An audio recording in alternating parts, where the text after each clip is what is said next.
The first time he noticed, he told himself it was nothing. People get busy. Work becomes overwhelming. Life moves faster than expected. Surely that was all it was. After all, for nearly 15 years, they had spoken almost every day. Some conversations lasted hours. Others lasted only a few minutes.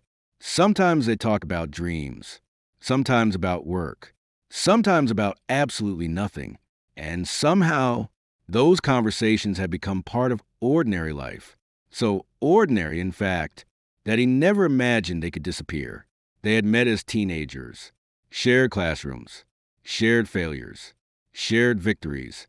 They celebrated birthdays together, survived difficult years together, helped each other through heartbreaks, family problems, career uncertainty, and countless moments no one else ever knew about.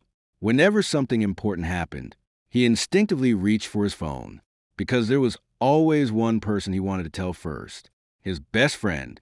Some friendships feel permanent, not because anyone promises they will last forever, but because neither person can imagine life any other way. For years, that belief never seemed unreasonable. Then life began changing. Slowly, almost invisibly, his friend accepted a demanding new job. Their schedules stopped matching. Weekend plans became harder to organize. Phone calls became shorter. Messages arrived a little later than before. Neither of them noticed a change while it was happening, because change rarely announces itself. It simply becomes normal. One unanswered message became two. Weekly phone calls became monthly ones. Months quietly became seasons. Eventually, silence no longer felt unusual. It became routine. One Friday evening, after finishing work, he unlocked his phone out of habit. He opened their conversation. The last message was his. "How have you been?" Sent 12 days ago. No reply. He stared at the screen longer than he intended, then locked the phone, only to unlock it again a few minutes later. Maybe the message hadn't been delivered. Maybe his friend was traveling. Maybe he had simply forgotten. The mind has a remarkable ability to create hopeful explanations when the heart refuses to accept change. The following weekend, he drove past the old cafe where they had spent countless evenings talking about everything they believed adulthood would become. The same tables were still there. The same coffee aroma drifted into the street. Someone else now sat in their favorite corner, laughing, sharing stories, creating memories of their own. He remained inside his car for several minutes, then quietly drove away. That night, he scrolled through old photographs, camping trips, graduation, late-night road trips, a birthday celebration where neither of them could stop laughing. The pictures looked exactly the same. The people inside them did not. For the first time, he wondered whether friendships could end without anyone ever deciding to end them. Monday arrived. The office felt unusually loud. Conversations surrounded him. Phones rang. Meetings filled the calendar. Yet throughout the day, one thought quietly followed him. When do we stop being part of each other's lives? Not because of betrayal, not because of an argument, not because of anger, simply because time had continued moving. That evening, rain covered the city. Instead of driving straight home, he stopped at a small park they used to visit years ago. The benches were wet, the walking paths almost empty. Only one elderly man sat beneath the shelter, calmly watching the rain fall across the lake. The younger man sat on the opposite end of the bench. Neither spoke for several moments. The rain filled the silence. Finally, the older man asked, "You're waiting for someone?"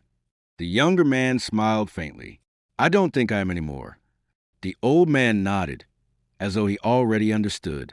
"My best friend stopped calling." The words escaped almost without permission. "I don't even know when it happened." The older man continued watching the rain, then quietly asked, "Do you miss your friend?" He paused.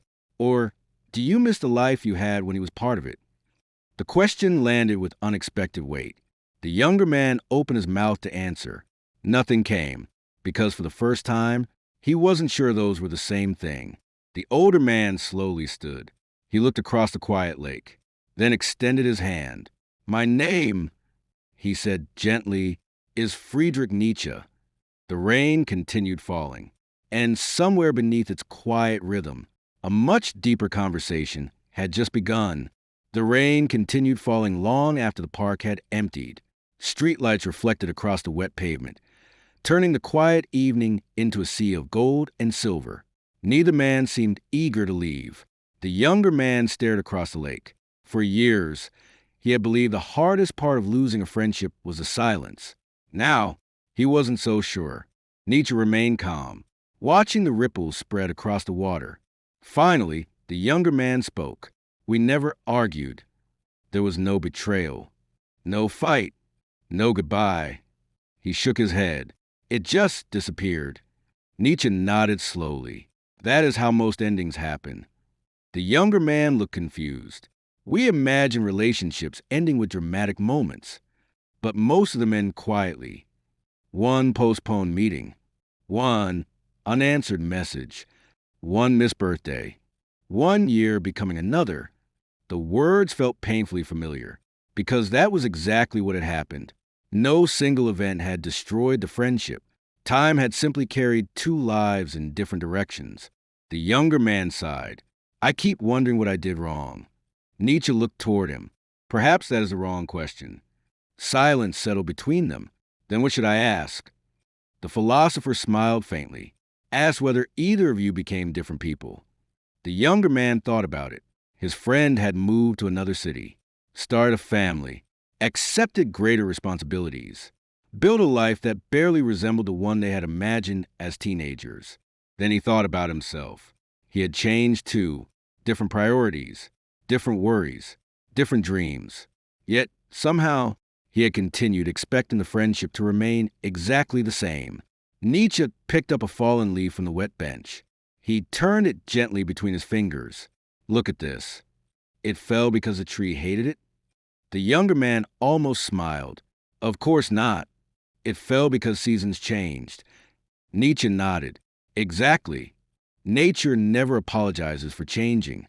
Only human beings expect life to stay the same. The younger man watched the leaf drift into the water. For years, he had been grieving the friendship that once existed. Without noticing, he had been refusing to accept the people they had both become. The following afternoon, he opened an old box stored in the back of his closet. Inside were memories from another life, concert tickets, photographs, a faded road map covered with handwritten notes, a small keychain his friend had given him years earlier. He smiled, not because he wanted to return, because he finally understood those moments belonged exactly where they were, in the past. That evening, he scrolled through their old messages. At first, he searched for the point where everything had changed. He never found one. Instead, he discovered something unexpected. The conversations had become less frequent, but never less genuine. Whenever they did speak, the friendship was still there, only different. He closed the phone. For the first time, without disappointment. The next day, he met Nietzsche again at the same park. I think I understand now. Nietzsche waited. I've been trying to bring back people who no longer exist. The philosopher nodded. So have most people. The younger man looked across the quiet lake. I wanted my best friend back. But the truth is, he smiled sadly, we're both gone. Neither of them was a 20-year-old who believed life would never change. Neither of them lived the same story anymore. Neither of them carried the same hopes. And perhaps that wasn't a tragedy.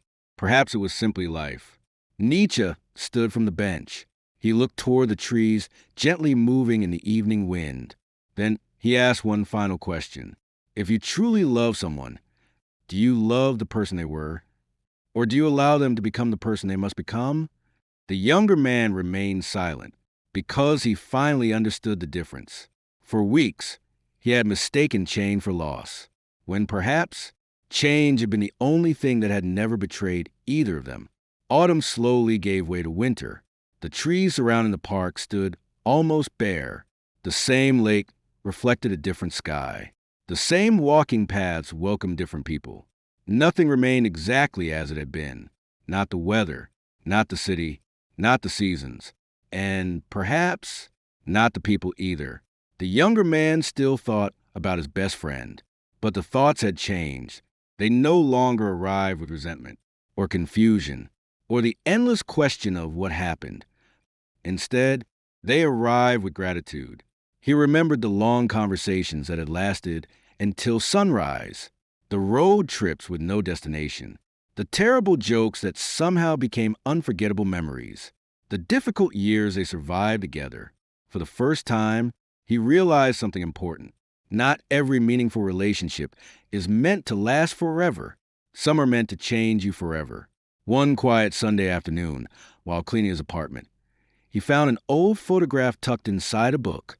Two young friends, standing shoulder to shoulder, laughing without worrying about careers, responsibilities, mortgages, or time. He smiled, then carefully placed the photograph back inside the book. Not because he wanted to hide it, because he no longer needed to live inside it. That evening, his phone vibrated. An unfamiliar feeling immediately returned. Hope. He picked it up. It was a message from his old friend. Hey, I know it's been a long time. I drove past our old cafe today. It made me think of you. I hope you're doing well. Months earlier, he would have seen the message differently. He would have searched for explanations. He would have counted the months of silence. He would have asked why it had taken so long. Now, he simply smiled. He typed only one sentence. I'm glad to hear from you. Nothing more. No accusations. No guilt. No attempt to recreate the past. Some conversations are stronger when they are not asked to carry yesterday. The following evening, he returned to the park one last time. The bench beside the lake was empty, or so he thought. A familiar voice spoke behind him. Did the silence finally end? He turned. Friedrich Nietzsche stood beneath the bare trees, watching the water. The younger man smiled. No, it changed. Nietzsche nodded with quiet approval. And so did you. The younger man looked across the lake. I kept trying to save the friendship. He paused. What I really needed was to stop fighting time. A gentle wind moved across the water. Neither man spoke for several moments. The silence no longer felt heavy. It felt peaceful. Nietzsche finally turned toward him. Most people believe love means holding on. He looked at the falling leaves drifting across the path. But sometimes, love means allowing life to keep moving. The younger man understood. His friendship had not been erased. It had become part of who he was. Some people stay beside us for a lifetime. Others walk with us only through one chapter. Neither makes the story less meaningful. Nietzsche adjusted his coat, then began walking toward the park's exit, before disappearing into the fading evening light. He stopped one final time. Without looking back, he spoke. Do not measure a friendship by how long it lasts. Measure it by how deeply it changes the person you become. The younger man remained beside the lake. The city around him continued changing. People came. People left. Children grew up. Parents grew older. Friends moved away. New faces entered old places. Life had never promised permanence, only movement. As the last leaves floated gently across the water, he placed his phone back into his pocket, not because he was waiting for the next message, not because he feared another silence, but because he finally understood something he had been resisting for far too long. The people we love are not meant to remain exactly as we remember them. Neither are we, and perhaps the strongest friendships are not the ones that never change, but the ones we can remember with gratitude, even after they do.